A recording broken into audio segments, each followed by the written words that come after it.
Estamos de volta e a pauta é desdobramento da Operação Lava Jato. A Polícia Federal fez 2 operações que investigam fraudes em fundos de pensão.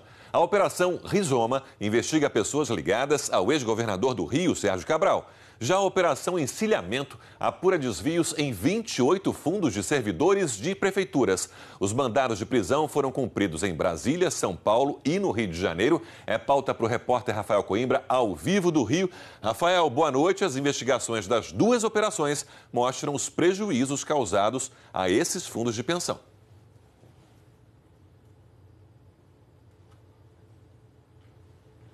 Foram mais de bilhão, com B de Brasil, desviados nessas fraudes em fundos de pensão. E o que tem em comum nas duas, Sérgio, na Rizoma e no Encilhamento, é justamente o uso indevido e irregular do dinheiro desses fundos de pensão. Existem cerca de 300 fundos hoje no Brasil que funcionam como se fosse uma previdência complementar. Muitos funcionários públicos contribuem para esse fundo de pensão, ficam ali anos e anos durante o trabalho contribuindo mensalmente e agora tem gente que não está recebendo integralmente o valor por conta da má gestão e da fraude. Na Rizoma, tem 2 fundos que foram investigados. O Serpros, que é da Serpro, mexe com tecnologia da informação, e o Fundo Postares, que é dos Correios, dos funcionários dos Correios, que é o 4º maior do Brasil. Então, esses fundos, o conselho, a direção, má gerida, como a gente está vendo, fazia investimentos no exterior com contratos fictícios. Obviamente, isso causava prejuízo, lavava-se esse dinheiro e esse dinheiro voltava para o Brasil por meio dos operadores dos doleiros. Inclusive, a Operação Rizoma partiu de uma delação de um desses doleiros. E aí tinha uma pessoa central, que é o Arthur Machado. Ele era um empresário que tinha vários negócios por onde esse dinheiro circulava. Ele é tão importante que ele foi preso nas 2 operações, na Rizoma preventivamente e na Encilhamento provisoriamente. Ele está preso lá em São Paulo. Então, partindo agora para a Operação Encilhamento. Mesma coisa, um esquema muito parecido, só que eram 28 fundos de pensão municipais. Então, um funcionário público lá da prefeitura contribuía para o fundo, esse dinheiro era investido num outro fundo, que por sua vez comprava papéis que não tinham lastro, ou seja, não tinham garantia, resultado, prejuízo. E, obviamente, pagava-se muita propina para essas pessoas que participavam desse esquema de corrupção e lavagem de dinheiro. Até agora, Sérgio, nas 2 operações foram cumpridos 7 mandados de prisão na Rizoma e 12 mandados de prisão na Encilhamento. Sérgio. Rafael Coimbra, obrigado pelas suas informações e obrigado por fazer companhia também sem gravata, né? Porque eu já estava até meio deslocado aqui, porque o trio de comentaristas, todos eles engravatados aqui, só eu estava sem gravata, Rafael estava me fazendo companhia. Obrigado, Rafael, bom trabalho. Camarote, vamos lá. Esse desdobramento da Operação Lava Jato, então, chegando aos fundos de pensão. Sérgio, primeiro, falar um pouco sobre fundos de pensão, e você pega o Postares especialmente, você recentemente teve ali uma decisão, o fundo ficou deficitário, e Sardenberg pode até melhor explicar isso. E aí os funcionários que já contribuem durante décadas, carteiro que vai lá entregar a carta para a gente, e demais funcionários da empresa, e agora vão ter que fazer novos aportes, ou seja, vão ter que colaborar para ter a segurança de que vão receber no futuro na sua aposentadoria. Então, isso mostra, Sérgio, primeiro, a gravidade do que a gente está vendo, ou seja, a falta de qualquer tipo de cuidado e, mais do que isso, com a disputa, com o ataque a esses fundos de pensão. A gente está vendo aí o do Serpro, dos Correios e tantos outros fundos de pensão no Brasil. O que a gente via ali era uma disputa de partidos, de loteamento de partidos em relação a esses fundos. Então, isso com muita força. E aí você tem alguns personagens que ajudam a entender isso daí, né? Por que eles estavam ali disputando e qual a influência. Então, você é disputado por vários partidos. Se brincar os Correios, a gente lembra lá atrás que foi a origem da disputa pelo mensalão, a empresa como um todo. Agora tem 2 personagens assim que ganham visibilidade, um operador do PMDB. O Milton Lira, um personagem conhecidíssimo aqui de Brasília, está virando uma espécie de denominador comum de várias delações premiadas. Esse Milton Lira, assim, é um homem que circulava com muita desenvoltura no PMDB do Senado. Então, ele era visto ali nos principais gabinetes do Senado, ele já é apontado como operador de alguns desses senadores. Então, não é por acaso que o Milton Lira está aparecendo em tantas delações premiadas. E você tem o Marcelo Sereno, que já foi da direção petista, foi secretário de comunicação, também uma figura importantíssima no PT. O Marcelo Sereno, eu me lembro, começando aqui a cobrir o governo Lula, e como ele era poderoso, ele tinha lá um gabinete ali no quarto andar do Palácio Planalto, na Casa Civil do José Disseu. E uma figura, assim, extremamente importante e próxima ali do comando partidário, inclusive do José Disseu. Então, quando a gente vê essas figuras, depois de tanto tempo que a gente via a influência aqui em Brasília, você topava ali com essas figuras ali, não entendia ali como ele tinha acesso liberado, por exemplo, o Lira, como tinha acesso liberado lá nos gabinetes e era cortejado por esses senadores, festejado por esses senadores.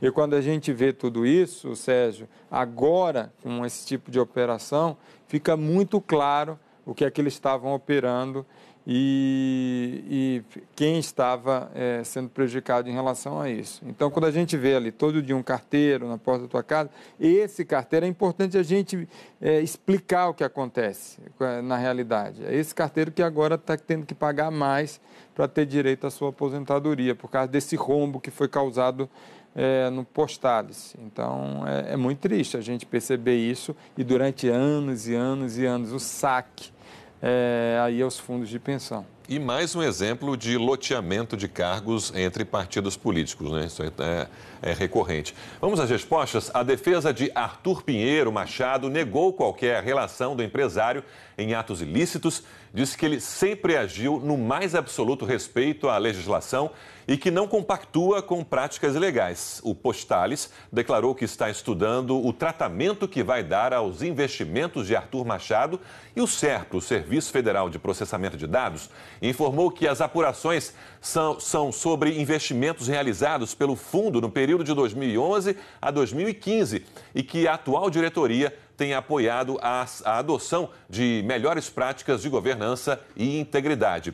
A defesa de Marcelo Sereno disse que ele nunca teve ingerência, influência ou voz de comando junto aos fundos de pensão e que vai entrar com um pedido de habeas corpus. Nós não conseguimos contato com os outros citados nessa operação.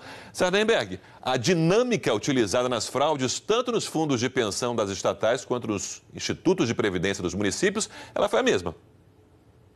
É uma tecnologia, Sérgio, que funciona da seguinte maneira. Você pega, por exemplo, um fundo de pensão. Como é que ele funciona? Dos Correios.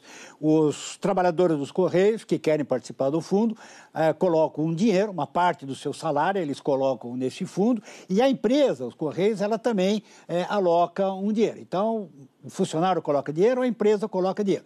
Você forma um bolo, e que é um bolo grande, que você imagina, milhares de funcionários do Correio e a empresa aportando recursos também.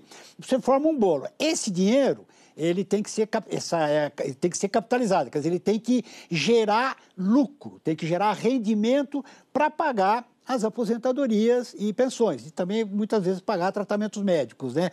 Planos de saúde. Então, esse dinheiro que os funcionários e as empresas recolhem tem que ser aplicado e muito bem aplicado, né? E como é que eles aplicam o dinheiro? Por exemplo, imóveis. Compram imóveis para alugar. Então, você compra lá um baita prédio no centro da cidade, aluga para uma Petrobras e tal, e aí recebe o dinheiro do aluguel que vai lá engordar. Ou você aplica em ações, compra títulos e tal. Isso tudo é o funcionamento normal. Mesma coisa os institutos de previdência dos municípios. Dinheiro do funcionário, dinheiro da prefeitura, junta isso tudo e tem que aplicar. Onde que vêm as fraudes? Tem fraudes de dois tipos. Investimentos, digamos, maus investimentos, né? Aqui, entre aspas. Você compra ações de uma empresa que não vale nada. né? Você vai lá, dá dinheiro para o acionista, dá dinheiro para o dono da empresa, dizendo que você está fazendo um investimento, e a empresa não vale nada, a empresa não dá lucro, a empresa não distribui dividendos e tal. E a outra coisa, que aí é muito mais grave, que ocorreu em casos de prefeituras, você monta uma empresa, uma corretora, por exemplo, emite papéis, emite títulos, emite debêntures e vende para os fundos de pensão ou para os institutos de previdência. Então, esses institutos estão comprando, nesses casos, estão comprando um papel falso, um papel pintado, que não vale dinheiro, não tem garantia, não tem nada. Só que, aparentemente, é legal, porque você tem uma debênture emitida, vale R$1.000, você compra aquele papel e fala, vai render. Aí depois não rende, aí você fala, pô, deu errado, que azar, investimento não funcionou bem e tal. Mas a fraude é nesse ponto. Você compra ações, investe em empresas amigas e que dão retorno não para o fundo, mas para os que estão fazendo a jogada, e também você compra papéis falsos emitidos, aí papel pintado, emitido por empresas e corretoras. E a coisa está chegando nas prefeituras, você fala, várias prefeituras vários institutos de previdência foram apanhados hoje, e o que primeiro um bom sinal que estão sendo apanhados, mas um mau sinal porque está espalhado, você vê que esse tipo de fraude pegou as estatais, depois pegou o fundo de pensão das estatais, agora já estão nos institutos de previdência das prefeituras. Vai mostrando que esse sistema de corrupção, ele se espalhou por todo o setor público, pelas empresas, pelas estatais, e é por isso que se exige uma investigação rigorosa, punições rigorosas, porque o câncer espalhou, né? Aprenderam o caminho da fraude aí, todo mundo foi atrás, o Sandemberg. Exatamente.